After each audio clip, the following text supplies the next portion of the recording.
My dudes, I have found an amazing beverage.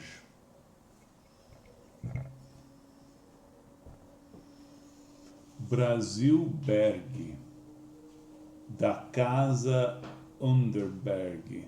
So, this is one of those liqueurs that is super, super, super thick. Like, Kimberly, what's that shot college kids like to drink? Jaeger Meister. Thanks for your help, baby. Jägermeister. Like that, as in like it's viscous and dark like that. Very, very German. So here's the deal, apparently, according to Wikipedia and the label on this thing. Some German guy starts a company in Germany, Underberg, selling this liquor made with 43 herbs from different countries. According to Wikipedia, it's from 43 countries.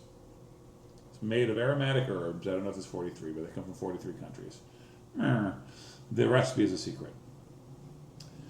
So, a few weeks ago, I was at this sheep farm, and this guy rolls in with some, not moonshine, but like a liquor he bought from some monks in this isolated monastery.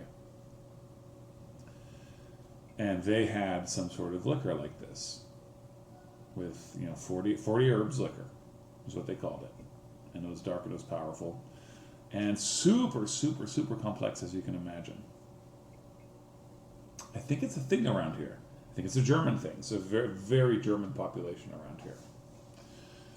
So this guy apparently, his ancestor, his grandfather founded this company in Germany in 1840 something. So in 1880 something, he moves to Brazil and starts Underberg of Brazil. This different recipe, mostly herbs from the Amazon. This says original Brasilberg with selected herbs from the Amazon and the world. Now, you see this word amaro right here? Amaro.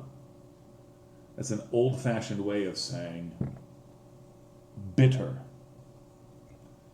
And boy, is it bitter. So I had seen these bottles at the market. Almost picked one up, but thought, this could be real rot gut stuff. Then I happened to notice that the local bar had some. Asked for some. I asked how people drank it first.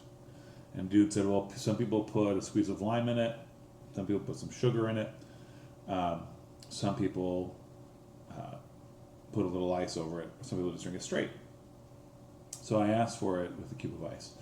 It was really, really good. The first thing I thought was, this would be amazing served chilled, like out of the freezer, and served like absinthe, like dripped over the little sugar drops, over the sugar cubes. That would be absolutely amazing.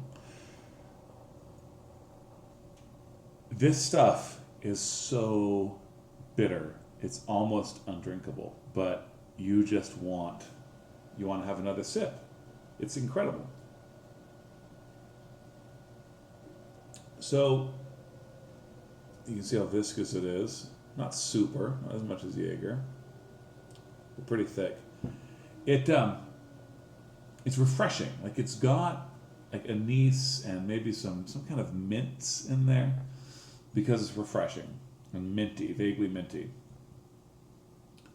There's definitely anise in here, but man, it's so much happening.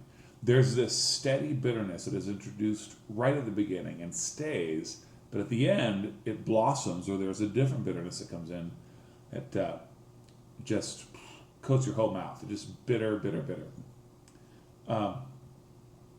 But there's this hard to nail down complexity. It's almost like there's spice in here, but there's not. It's just got to be all the herbs. Yeah, it's hard to describe. I wish I knew more about the recipe, what's in it. Just suffice to say that it goes from one bitter note to the next, but in the background, while that's happening, there's this heavy complexity that you can't quite nail down. Just coats your whole tongue. I have fallen in love with this stuff. It's delicious.